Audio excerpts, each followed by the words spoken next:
Coming up tonight, there's a new episode of 2020 on tap that is going to keep you on the edge of your seats. Yeah, Dr. Eric Garcia, a beloved surgeon in a small Alaska town, found dead in his home following a welfare check. And as authorities began to investigate his death, they unraveled a secret romance, the theft of $500,000, and a suspect with a criminal history and a motive to kill. We cleared the first floor and started moving up the stairs to the second floor. That Sergeant Cheatham in front of me, he reached the top of the stairs and he said that he found the deceased. Okay.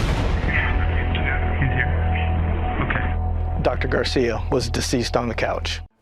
Oh my, a true murder mystery coming up tonight. ABC's Chris Connelly joining us with a preview. And Chris, this has all sorts of twists and turns.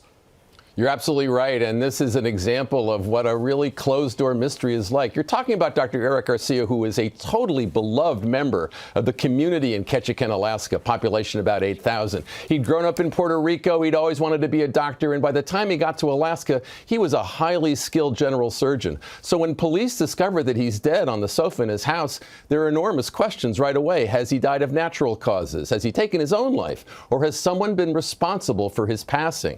His loved ones and his family and friends are bereft at his death, but there's a mystery to solve, and there are clues all over the house police have to make sense out of. Why are the smoke detectors missing? Why is there a smell of lighter fluid in the house? Why is there an empty pill bottle next to his bed? And why are hundreds of thousands of dollars in luxury goods missing from his storage facility? You'll see this fast-paced investigation take twists and turns, and you'll see a lot of secrets revealed along the way. Was there any sign of trouble before this moment, Chris, that would lead authorities in one direction or the other initially? Well, there had been calls from an outsider into the Ketchikan Police Department asking for a welfare check about Dr. Garcia, somebody claiming that they were supposed to meet up with him later and hadn't seen him. So that kind of got everything started.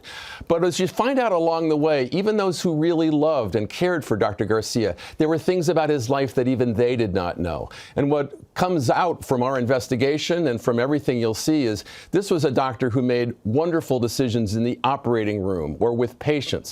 But the decisions he made in his private life put him at great risk. And that's the tragedy and, in a way, the fascination of the story we'll tell. Yeah, that's why people are so interesting. Their secret lives that people don't always know about. Thank you so much, Chris. We'll be looking forward to it. Thank you. And you can watch the all-new episode of 2020 Cold-Blooded tonight at 9, right here on Channel 7.